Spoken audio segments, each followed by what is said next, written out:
Hi everyone, it's Paul Tilley again. Welcome to HN2150 Training and Development. So here we are now in Unit 10, and Unit 10 looks at training evaluation. Ultimately, we had to ask the question, how do we know all the time and energy that we put into training is actually working? Is it doing anything? Considering the cost, time, energy involved is a very important question to ask, but strange thing is a lot of companies just don't ask that question. So in this particular unit, we're looking at the rationale for training, and we're looking at the reasons that companies may or may not actually do that training evaluation. How do we know training is effective, and how do we know that the training that we've done is being employed in the workplace?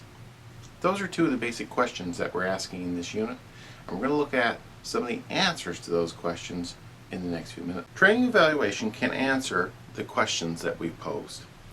It's a process designed to assess the value of training both for employees and for the organization. Training evaluation can take place before, during, and after the training, and the more comprehensive the evaluation, the more valuable the information it will yield. The basic learning objectives for this particular unit are pretty straightforward. First, we're going to define the rationale for training evaluation. Then we're going to differentiate between formative evaluation and summative evaluation. Then we're going to explain the various tools. We're going to look at these tools and explain why they're used for doing evaluation. And then we're going to describe how organizational evaluation of training is conducted. Training evaluation involves determining if the knowledge and skills acquired through the training have been efficiently and effectively transferred to the job environment. Evaluation should look at the level of training transfer, the changes in attitude, and the improvements in performance. Training evaluation provides value in a number of ways, particularly to managers who are responsible for ensuring that the training benefits the organization and contributes. Let's take a look at some of the key reasons. First, management's role is to use evaluation information to improve training programs. Training evaluation assists managers in a number of ways. It identifies the applicable training programs that employees should take. It determines who specifically should be trained. And it determines if the training actually has achieved the expected results or solved identified problems. Finally, it reinforces the value and the credibility of training within the organization. So that manager, once he or she has determined the benefits of it, can report that, and the organization then can assess and confirm the value of the effort. So on the surface, it seems that going out and doing an evaluation of the training effort is a no-brainer. Organizations go out and do this all the time, right? No, they don't. Why not? Well, effectively, we can break the reasons why they don't into two broad categories. The first category deals with pragmatic reasons. In order to actually go out and do an assessment, someone has to be tasked with that effort.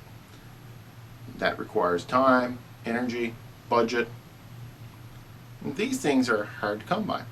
So the question becomes for many organizations, do we invest that money in the assessment, or do we actually take that bit of money and put it into the actual training? Most organizations will tend to opt towards putting it in the training effort. The evaluation stage tends to get left until the end, and as a result, we're either out of money or it's money that's not easily defined. We spent it, but we're not clear what we got out of it. So sometimes evaluation gets left because of that very simple money issue. The other reasons that that training evaluation don't necessarily happen deal more with political reasons. How would you like to find out that the training that you've just paid for was ineffective? You rationalized to the board of directors to spend $100,000 on training. You get some results back, and the results say nothing's really changed. Effectively, you could have taken that $100,000 and flushed it down the toilet. Not very many managers like the idea of getting information, negative information with regards to training, and it seems like evaluations tend to bring out that information. So as a result, politically, it's not a good idea to get that bad news. So organizations tend to, and the managers in organizations tend to frown on the idea of getting too much information because they might not like what they hear. So political reasons tend to dog the effort of doing evaluation. Coupled between pragmatic and political reasons, a lot of organizations do not do a thorough job on doing evaluation, and that's truly unfortunate. So let's say we actually do some sort of assessment at the end of the training to determine whether or not it actually worked.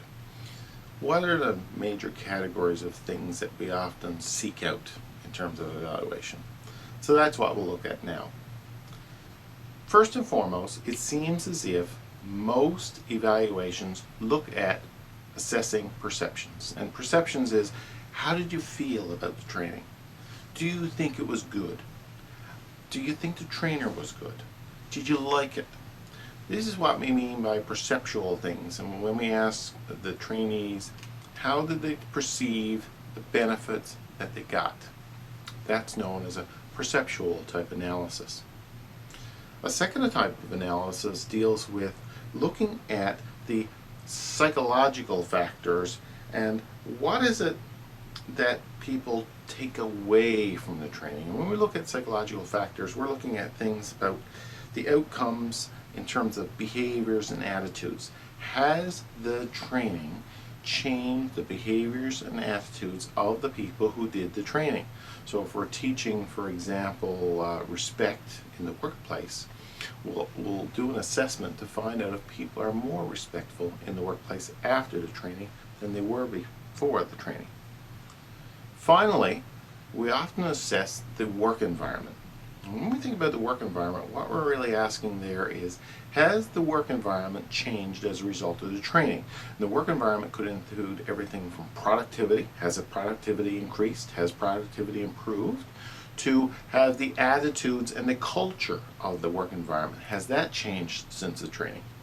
So normally when we do assessments, it falls in one of these three major levels or categories. Regardless of the type of evaluation done, where the evaluation falls within the training is often categorized as well. Generally, if there's an ongoing evaluation, we call that formative evaluations. And formative evaluations focus on how is the actual training moving along. So we'll consider there things like, is the training itself working to achieve the goal? Looks at the content, the flow, the exercises, the outcomes of the training to determine, are those things working? So a formative evaluation is an ongoing evaluation. The second type of evaluation tends to fall at the end of the training. And this is known as a summative evaluation. A summative evaluation is used to determine the success or the failure of the training. Did it work at what it was supposed to do? So it's designed to show how much employees have changed since the training. So they came in with a certain level of knowledge, they leave with a different level of knowledge. And what we're assessing with the summative evaluation is how much has changed? How much? If they started off here, did they end up here? That's known as a summative evaluation. A third type of evaluation process involves determining if it's either a descriptive or a causal type of evaluation. When we think of evaluations, they can describe the situation. That is, this is what happened, this is what transpired, this is what's going on. So it provides information about what the employees or the trainees have learned. What have they actually learned? This is what has happened. Or it could be a causal, and sometimes causal is hard to do. What we want to be able to do with the causal evaluation is to determine if indeed it was a training that caused the change in behavior. So if, for example, someone came in who wasn't respectful before the training and they leave after the training respectful, can we attribute that to the training? So the causal research method tends to determine, is there a cause and effect relationship between the training? And obviously we want to establish a good connection between cause and effect because, again, all that money and effort that we spend on the training, the idea is for it to create a change, and we want it to be the primary driver of that change. Another great type of evaluation methods looks at learning outcomes, and that's where we measure how much learning actually happened there. So in terms of learning outcome evaluation, it looks at the knowledge, skills, and attitudes that are acquired for the job and whether the training has met these requirements. It also determines whether or not the trainees have transferred this training to the job place. So first of all, let's look at knowledge outcomes. What are some of the key things in terms of knowledge? Well, if you look at knowledge, it looks at the declarative or factual knowledge imparted during the training. What tangible things have you learned? That's what we mean by knowledge outcomes. We could also think about procedural knowledge, and procedural knowledge deals with, do people know the procedure? So for example, to remove a tire from the car, how to change a tire. What are the procedures? How does that flow? Do people know that? Can they actually do it?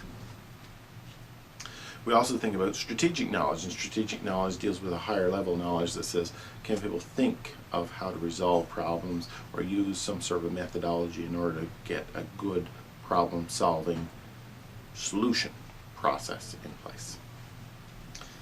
We also think about skill-based outcomes, and skill-based outcomes deal with observing new skills being applied on the job. So skill-based outcomes tend to be focused on, does the person acquire new skills that they can use to do something? So for example, we send people off to learn how to build a cabinet, if they're carpentry people, for example, how to build a cabinet. They certainly, at the end of this, would want to know, we want to see them actually build the cabinet. Can they do those sorts of things? We also think about attitude change, and attitude is a softer, harder to determine, but it relates to the person's internal abilities.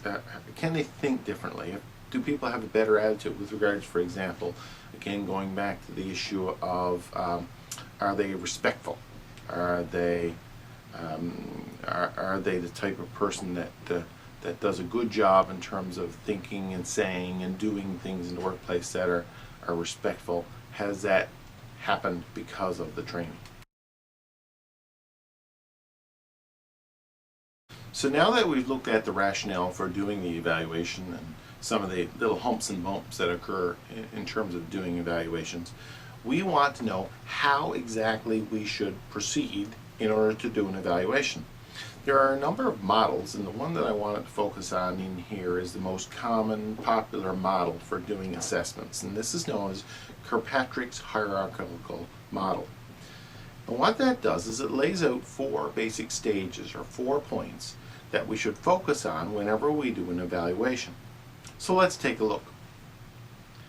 The first level deals with assessing people's reactions to the training. So when we think about reactions, we're looking at issues with regards to the trainee's perceptions or emotions and subjective evaluation of the training experience. So we ask things like, did you like the training? Was the training relevant? Did it do what it needed to do? So this evaluation is sometimes referred to as a smile sheet. Do people walk away from the training with a smile on their face saying, yes, I've gotten something good out of that. It was a good use of my time. So while positive reactions certainly don't guarantee transfer, we have found that negative reactions certainly indicate poor transfer and poor motivation to actually do things. So with the smile sheet, if we do get positive reactions, it's a better indicator that people have actually taken something away from the training.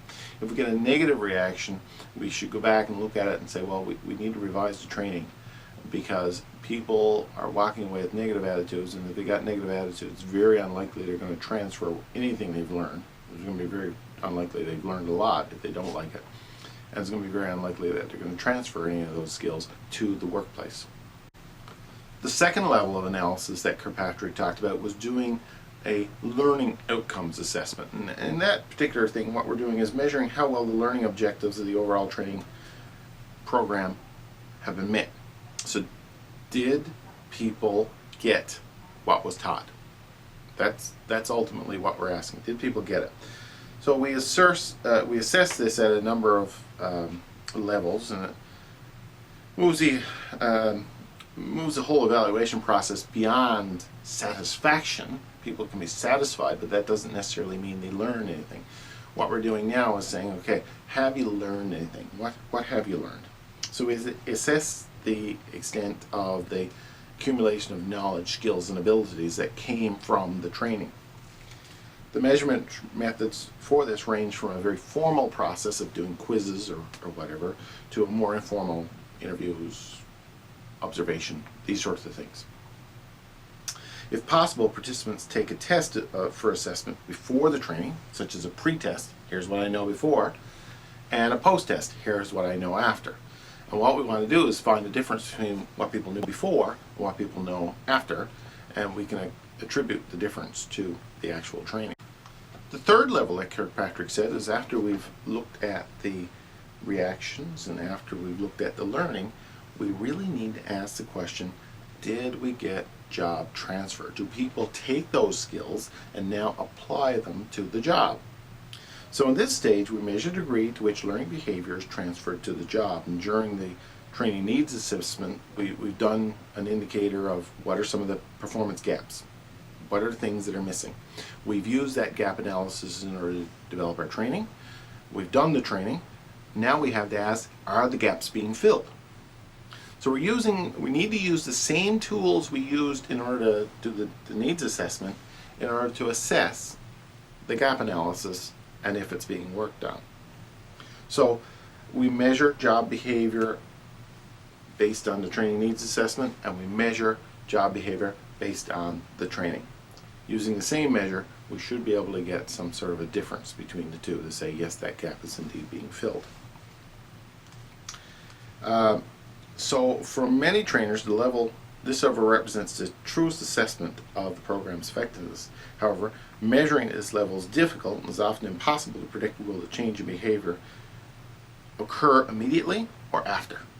So we can't guarantee that it's going to happen right away, but over time we should see a difference, and when we measure the behavior, we want to look for that difference.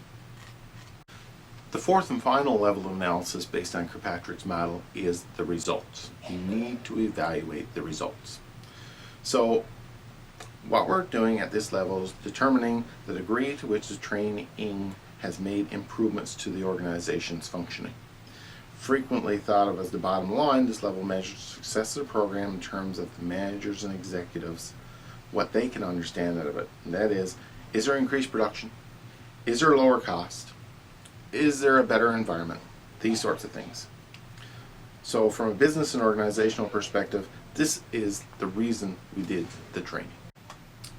The last thing I want to look in this unit deals with some of the parameters that we can actually measure in terms of doing evaluation. So I've got this table here which shows you some variables and shows you how those variables are actually measured. Let's take a look at it. First, we look at the reaction to the training, and this is the very first level of the Kirkpatrick model, which is how do people feel? So normally we can do that through questionnaires and interviews. Then we look at the second level of Kirkpatrick's model, looked at the learning.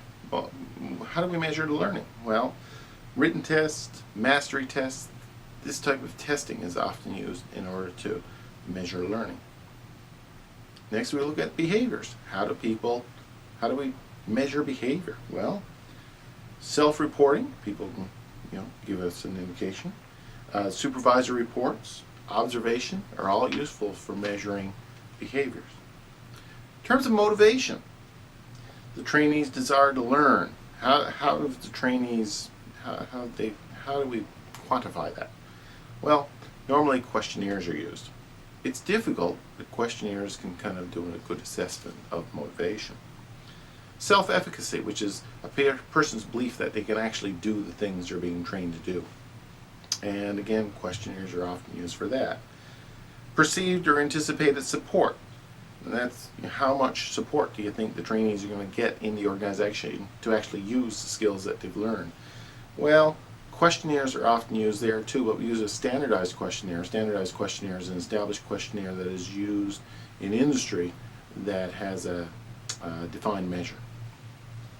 And finally, we look at organizational results, and that's what is the impact on the organization. We usually measure that through performance records or errors or leaves or these sorts of things that human resources would keep and engineering would keep in order to determine what was our situation before and what was our situation after the training, and has that training caused any change in the two.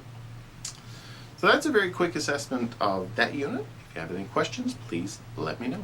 Thanks.